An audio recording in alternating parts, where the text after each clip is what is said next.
What is going on, guys? Fergie in the Flip Lab, and today I'm going to go over our cold calling script that our team has used for the last few years to close hundreds of deals. And we'll get that signed over to you and money at title today. Real 140. Yeah, let's do that then. That's fine. What I love about this script is it's not overly complicated. It gives you some flexibility depending on what the seller says, you know, where to kind of go with the conversation. So I'm going to break it down for you guys because this is extremely important. I can't tell you how many people waste time talking to sellers that just aren't motivated, sellers that you're just never going to find good deals from. So this is a way to not qualify in, but actually qualify out sellers. So you're only talking to the motivated sellers that we could buy deals from. Let's get it going. Top of the conversation, just, hi, Mr. Seller, who is this? Hey, I'm just calling you about property address, 123 Main Street. You're still looking to sell that house, right? So what you're doing here is assuming that they are still looking to sell the house. You want them to give you a hard no if there's any reason why maybe that they're not still looking to sell the house. Maybe they're staying in it, maybe they re-rented it, or for whatever reason. Conversation could go one of two ways from here. The seller says no, ask them, do you have any other properties that you're looking to sell? Sometimes when you're talking to sellers, guys, they own multiple properties. And if you're just asking them about the one property, maybe they have a problem property that you didn't even ask them about. So it's good to figure out, do they own multiple properties? If they don't say no, they're gonna say yes. Right here, great, it seems like a nice property. What's got you looking to sell? It's a nice property, nice piece of land over there. What's your reason for selling? It seems like it's a nice property. What has you looking to sell? So it's a little bit over my head. Meaning like I really can't afford two mortgages. I love this question, guys. No matter if the property is a piece of shit, if it's the most beautiful property in the world, it doesn't matter. Assume that it's a great property and try to figure out, you know, it's such a nice property. Why are you looking to sell this one? So just want to see how we could help you out with this property. Let me know how I could help. And what we're really looking to do here is finding the pain point. What's their motivation? What's their problem? What situation are they in where they're going to sell this nice, beautiful house for pennies on the dollar possibly to us? Depending what they say here, they're either going to say no motivation, I'd sell for the right price, not in a rush to sell, you called me, what's your offer? If you hear anything like that, guys, you're probably talking to a seller that just isn't very motivated. What you're really looking for is sellers should be giving you reasons to be motivated and distress, problem situations. Typically here, you want to hear stuff like, hey, I just inherited a property from a family member that passed away. I'm going through a divorce. I just lost a job. I'm going through a foreclosure.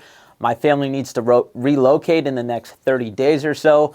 Any type of a problem or a situation where a quick, easy, as-is type of sale is what they're looking for. Sometimes it might also be about the house, not just problems in their life. Bought the house a long time ago. It was rented.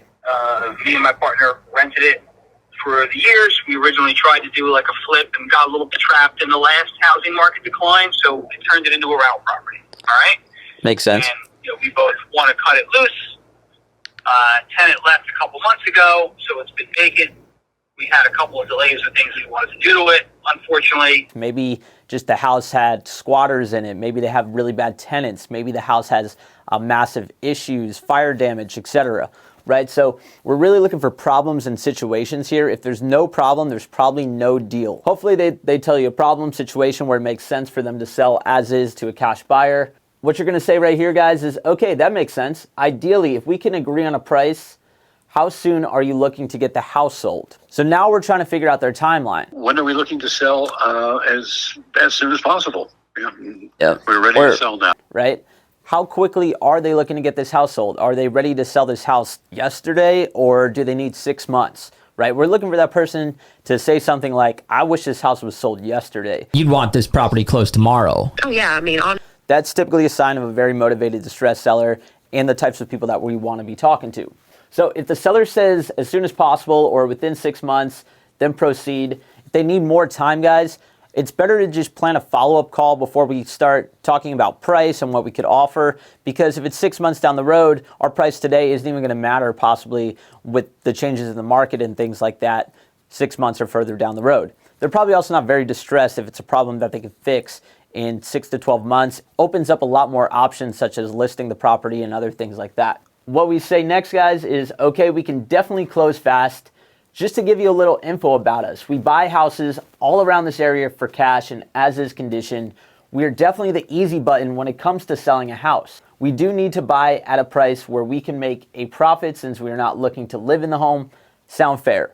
So pretty much what we're doing here, guys, is just giving them a short little breakdown of what we have to offer. So Mr. Seller, if you're looking for the easiest sale of your life, you're looking to sell just as is, take what you want out of the property, leave the rest, close whatever day that you want, we're definitely the right type of buyer for you. We are that easy button solution. I love using that line with sellers. But if you are looking to get top dollar for it, we're probably not going to be the right buyer for you. We need to make a profit on this deal. So it's okay, guys, to let sellers know that we're probably not going to be the highest offer, but we will be the easiest option. And if you're looking for an easy, convenient sale, and you could understand that we need to actually make a profit on this house because we're not looking to move into it. We could buy properties cash, just as is. You know, you take what you want out of the house, you could leave the rest.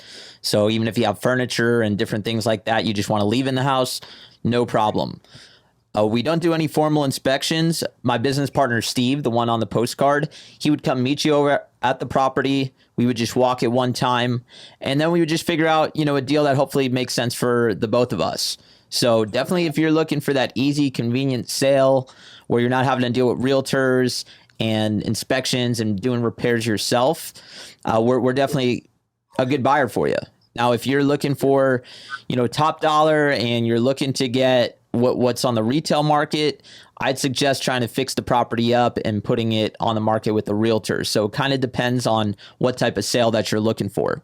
Yeah, but it's an as it. I'm too old to do what I need to do Okay. to fix the house up. Then we could probably make a deal work. And if the seller sounds on the same page as you guys, go to the next step. After you give a little info and you kind of let them know that, hey, I may not be the highest price, but I will be the easy option, they're going to say one of two things typically right here. They're either going to say, no way, I'm not selling the house at a discount. I don't really need to sell. And at this point, right, give them all their other options of how they could sell at a higher price. Tell them we may not be the best fit if price is what's most important to them. At this point, it's good to let them know, hey, you could fix it up, you could repaint it, you could do X, Y, and Z. You can list the property. That process may take a few extra months. You're going to have a lot of people walk through it, but that's typically how you're going to get a higher price from a financed offer. No worries, though, man. Best of luck with the property. I mean, for some reason, if I don't know, if you're just not having a lot of luck selling it owner occupied, it does kind of look like a landlord type of block. So if you're just not having that luck with finding out owner occupied and somewhere in the low 100s, might start to make sense. As much as you hate that number, just to be done with New Jersey. Save my number and let me know. If you are looking for the easy cash offer, we walk the property one time, leave the rest. You're just not going to get the same pricing. So it's okay to educate the sellers here, guys. Convenient way it is, which we are probably the most convenient way to sell your home. It's not going to be how you get the most money for it. The way you would get the most money for the house is if you fixed it up and you listed it on the market, then you found a family that wanted to move into it. That's how you're going to get the highest offer. But if you're looking for convenience, where, we came to the property one time, we figured out a number that worked for the both of us, and we just bought it kind of in as-is condition, and you guys can decide, when to close, then we might be a good buyer for you. I'm not sure your situation. For most sellers, price is the most important aspect of the sale. A lot of the times people want the easy button, but they also kind of want the same amount minus realtor fees. And if they still say, okay, that's fine, I'll sell the property that way, they're probably not a motivated seller that we really want to discuss price with. On the other hand, they may say, yeah, I understand we aren't looking to sell for top dollar. We just need the house sold. We just need the house sold fast. We need that easy button solution. In bad shape, and I just want to get rid of it. Talk to me about what's kind of the situation, what's going on with the house. It's in foreclosure. I'd like to try to get rid of it before they take it. Other than that, the place is just falling apart, just completely wrecked. It's like there's nothing in there worth saving. Maybe a foreclosure date? Not yet. The hearing is going to be at the end of this month. Question is that how long would all of this take if everything was going good? Because what's happening is I got a court case coming up next week. Yeah. And I don't know if they're going to be sending me to jail for a while or not. So I won't. Yeah, like I said, at my timeline, I don't know what's going to happen to me come the court date on Monday. So I'll leave the door open. You can take a look around, figure what you need to figure. And then whenever I can, if I'm going to jail, I can't get a hold of you. You know what I mean? From here, glad we're on the same page. Can you tell me more about the condition of the house? They're going to tell you, hey, it probably needs flooring, it needs this, it needs that. We're just kind of trying to get an understanding of how bad the house is at this point, and we could possibly leverage that in our conversations and negotiations. After they discuss what the house's condition's like, we go, okay, we don't really know what we can pay for the house until we see the property and have our team run the numbers. But what price did you have in mind if you're selling it for cash as is and we're paying all the closing costs? At this point, guys, now we're trying to pull a price out of them. Remember, you never want to be the first person giving price, giving a number. So we always want to try to see if they're going to sell it the easy way, if it's cash, if we're giving you this convenient type of service, what price are you willing to sell the house for? If you're not going to do all the work. How much cash are you looking to walk away with? What's the right price sound like to you? I got the less 75,000. The number I had in mind was 65, to be honest. It's just. Now, I'm only asking like maybe 30,000. Typically, this is always going to be the way you find really deep deals. You never want to get into us giving pricing first, right? Because sometimes that could set us up to make less money in the long run where, hey, maybe we could pay up to 150 for the house, but maybe they're totally fine with just taking 100 for it. That increases our spread. So always try to get a number out of them first. Do you have any idea of what you guys might be looking to get for the property if you're looking for a sale like this? Well, we're on Zillow, looked at the price, so we're looking at $425. A lot of the times when you ask them for a number, it's going to go one of two ways. They're either going to say, I have no idea what the property's worth. You're the expert. This is why I'm calling you. You give me a price.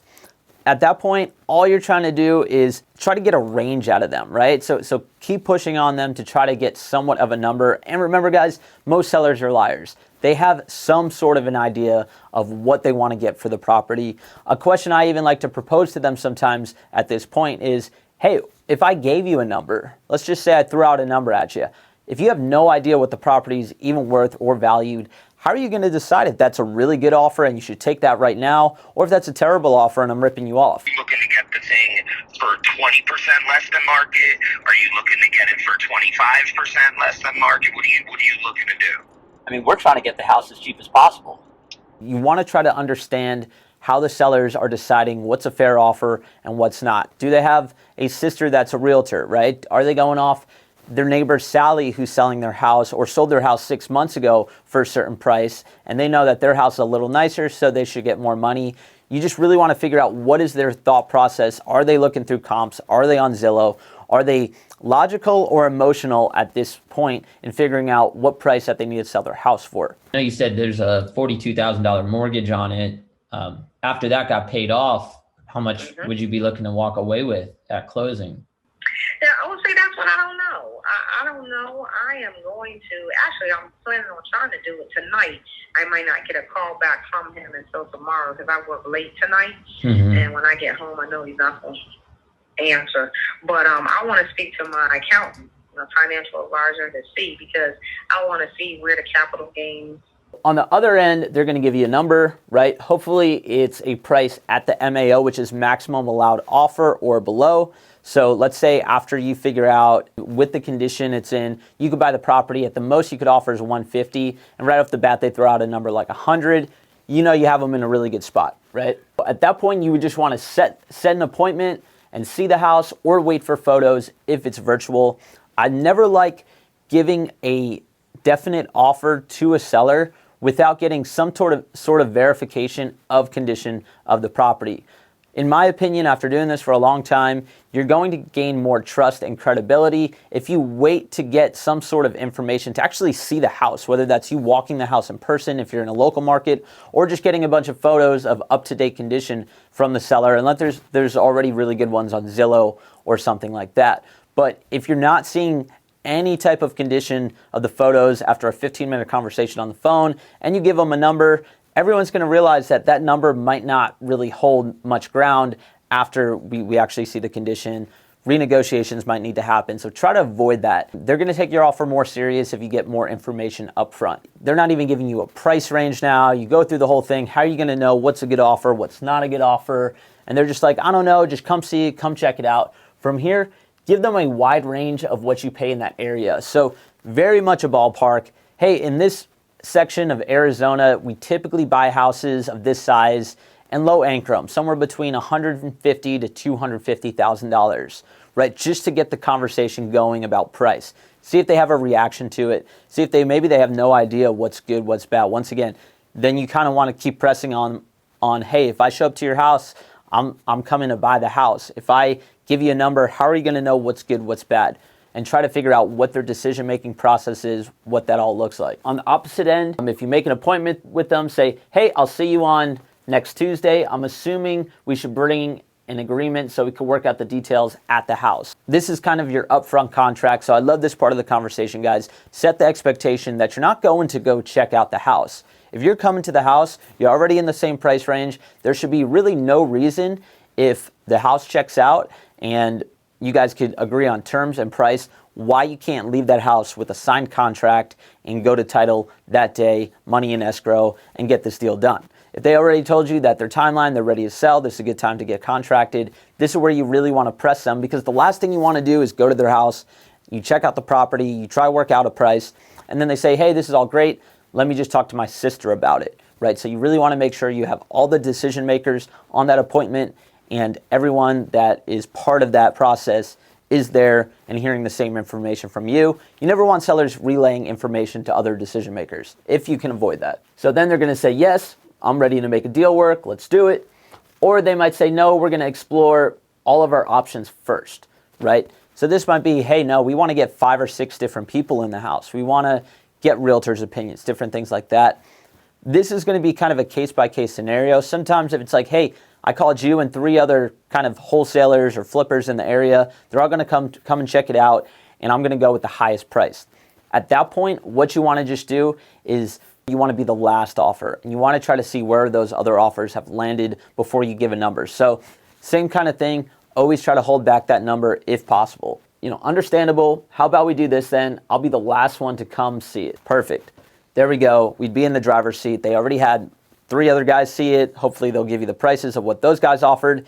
And hopefully, your offer still makes sense for them if you could outbid the last guy that just checked it out, or maybe you built a little better rapport if both your offers are pretty competitive. It's like maybe you're just not really looking to sell, because it sounds like you already got 4 offers and you got pretty good ones. No, you're my 4th offer. Okay. I'm still looking. Well, what are you looking for? To see who's the better offer. One more. I always go with 5. Oh, okay. I was going to say, you could be getting offers for the next 10 years. I bet your offers in 10 years will be higher than today. No, I don't think so, because by next year, I know I'll be moving out into another house. Sounds great. I'll give you the last shot at it. Time to close the deal. This is really it, guys. It's a pretty simple process. Starting at the top, we're just trying to figure out what their motivation is, right? Then we're going to timeline. Then we're going to the condition of the house. Then we're trying to upfront contract them, get a price range out of them, maybe even get them to give you a price. And hopefully that price lands somewhere after we do our underwriting at our maximum allowed offer or below, or we're in the same price range of that. At that point, if we are, set the appointment, set that upfront contract that, hey, next time that I talk to you, we're going to come and buy the house, hopefully. Hopefully this helps, guys. It's a very easy, simple script. If you guys want this, I could send you the PDF file. Please comment below, and I'll send you guys that script. I'll even put a downloadable file on our website. If you go on there and you fill out free resources, put your email in there, and we'll actually just send you a downloadable copy of this script right here for you guys to use on the phones. Hope this helped. Let me know how it's working on the phones, guys. Ricky in the Flip Lab. Till next time.